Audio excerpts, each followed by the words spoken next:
Buonasera e ben ritrovati con l'informazione flash di New Sicilia, i principali titoli del pomeriggio. In apertura la politica regionale, il presidente della regione siciliana Renato Schifani chiude all'ipotesi di voto anticipato e respinge le voci di crisi di governo. A Palermo, a margine della conferenza stampa sul prestito d'onore per gli studenti universitari, Schifani ha definito le elezioni anticipate un ballon d'essai e ha chiarito "non mi dimetto".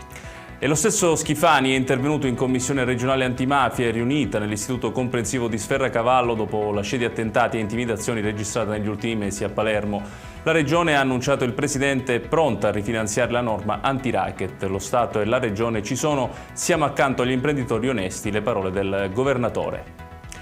Il Ministro per la Protezione Civile e le Politiche del Mare Nello Musumeci ha firmato i decreti per gli interventi a Niscemi dopo la frana.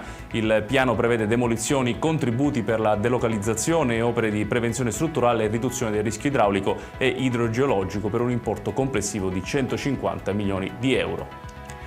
Il Beato Rosario Livatino potrebbe diventare patrono dei magistrati italiani. L'Assemblea Generale della CEI ha espresso all'unanimità parere favorevole alla richiesta. Dopo il via libera dei vescovi italiani, la decisione passa ora al competente dicastero Vaticano. Livatino, ucciso dalla mafia il 21 settembre del 1990 a 38 anni, è stato proclamato beato nel 2021 come martire della giustizia e della fede.